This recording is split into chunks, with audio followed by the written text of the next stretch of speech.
त्याच पद्धतीने वाटाणा बटाट्याची ही आलू मटरची भाजी न करता वेगळ्या पद्धतीने सिक्रेट असं वाटण करून स्पायसी अशी ग्रेव्ही असलेली आणि चमचमीत स्ट्रेक्चर आलेली ही आलू मटरची भाजी आज आपण वेगळ्या पद्धतीने करणार आहोत। सिक्रेट असं वाटण केलेलं आहे, त्याचबरोबर छान अशी चविष्ट देखील झालेली आहे। तुम्ही या भाजीचा रंग पाहू शकता, स्ट्रेक्चर पाहू शकता, अगदी अप्रतिम मसाले आलेले आहे। त्यासाठीच्या सर्व टिप्स आणि ट्रिक्स मी तुमच्यासोबत शेअर केलेले आहे।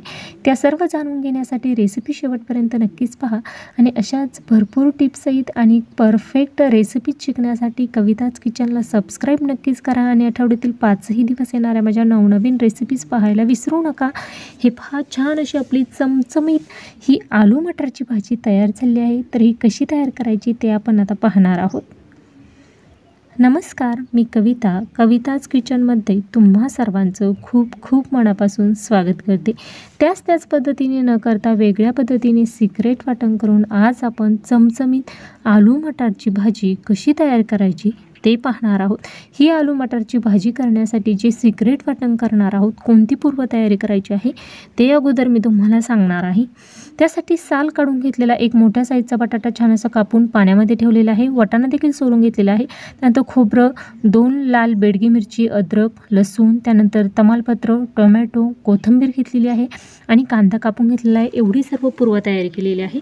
त्यामध्ये आता खोबरं, अद्रक, त्यानंतर आपण लसूण घेतलेला आहे, त्याचबरोबर 2 बेडगी मिरची जेणेकरून ग्रेव्हीला छान असा रंग येईल, त्याचबरोबर एक पिकलेला टोमॅटो आणि कोथिंबीर याचं छान असं आपल्याला थोडंसं अर्धा कप पाण्याचा वापर करून फाईन अशी पेस्ट करून घ्यायची, जास्तीत जास्त बारीक असं वाटून घ्यायचं आहे। त्यानंतर आपण या ठिकाणी कढईमध्ये तेल टाकलेलं आहे, तेलामध्ये मोहरी टाकलेली आहे। मोहरी छान तडतडल्यानंतर आपण कोथिंबीर टाकलेली आहे। कोथिंबीर देखील तेलामध्ये छान अशी तळल्यानंतर यामध्ये बारीक चिरून घेतलेला एक मोठा साईजचा कांदा टाकलेला आहे। त्यानंतर आपण यामध्ये तमालपत्र टाकणार आहोत, साधारणतः 2 ते 3 पानं तेजपान टाकलेले आहे। सर्व जिन्नस तेलामध्ये छान अशा तळून घेणार आहोत।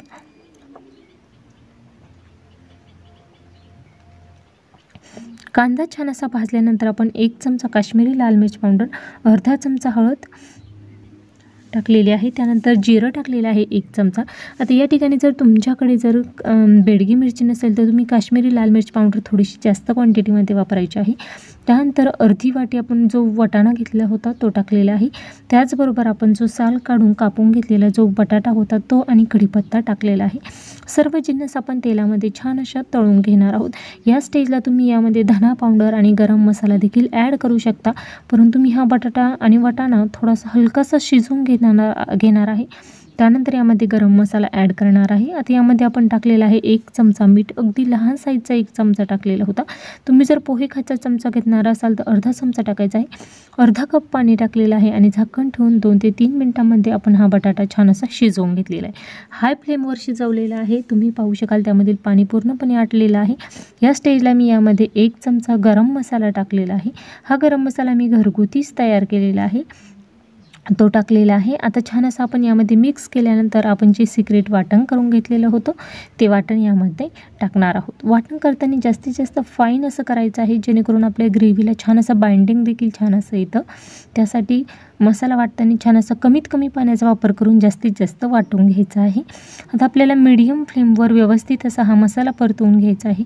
तोपर्यंत आपण दुसऱ्या गॅसवर पाणी गरम करण्यासाठी ठेवलेलं आहे, साधारणतः 1 ग्लास पाणी एवढं गरम करण्यासाठी ठेवलेलं आहे। आता मीडियम फ्लेमवर छान असं 7 ते 8 मिनिटं हा मसाला मी व्यवस्थित असा परतवून घेत आहे। हलकासा ड्राय होईपर्यंत मी हा मसाला परतवणार आहे। हे पहा, 7 ते 8 मिनिटांनंतर तुम्ही पाहू शकाल मसाला आपला छान असा परतवून झालेला आहे आणि त्यातील जे तेल आहे ते देखील बाजूला झालेलं आहे।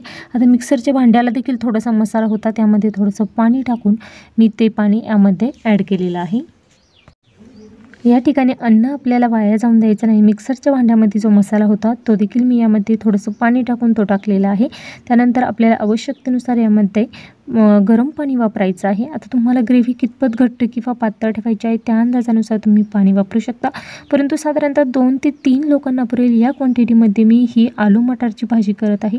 त्या प्रमाणामध्ये मी पाणी टाकलेलं आहे, त्याचबरोबर त्या पद्धतीने मसालाचं प्रमाण घेतलेलं आहे। तुम्ही हवं तर कमी जास्त प्रमाण देखील करू शकता। हे पहा, आता यामध्ये आपण अर्धा चमचा मीठ टाकलेलं आहे। छान असं आपल्याला लो ते मिडियम फ्लेमवर ही भाजी छान अशी शिजवून घ्यायची आहे। या ठिकाणी गॅसचा फ्लेम हाय न करता लो ते मिडियम फ्लेमवरच तुम्हाला शिजवायची आहे। त्याचबरोबर ही भाजी शिजवताना तुम्हाला आता झाकण ठेवायचं नाही। झाकण न ठेवता छान अशी ही भाजी आपण अगोदर बटाटा तर शिजवलेलाच आहे, त्यानंतर छान अशी आपण दणदणीत 15 मिनटं मिडियम फ्लेमवर अशीच शिजवून घेणार आहोत ग्रेव्ही। त्यानंतर 15 मिनटं झालेली आहे, छान असं त्यातील तेल वरती आलेलं आहे। आता या स्टेजला मी यामध्ये टाकलेली आहे खूप सारी बारीक चिरलेली कोथिंबीर देखील छान अशी यामध्ये मिक्स करून घेतलेली आहे आणि गॅस केलेला आहे बंद।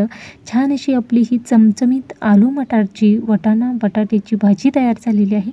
पाहुणे आल्यानंतर अशा पद्धतीची एकदा चमचमीत भाजी नक्कीच बनवून पहा। रेसिपी आवडल्यास लाईक करा, जास्तीत जास्त शेअर करा, चॅनलवर नवीन असाल तर सबस्क्राईब नक्कीच करा आणि आठवड्यातील 5ही दिवस सोमवार मंगळवार बुधवार शुक्रवार शनिवार दुपारी 12 वाजता येणारी रेसिपी मिस करू नका। रेसिपी कशी वाटली ते कमेंट बॉक्समध्ये नक्कीच कळवा। वेळात वेळ काढून माझी रेसिपी शेवटपर्यंत पाहिल्याबद्दल धन्यवाद।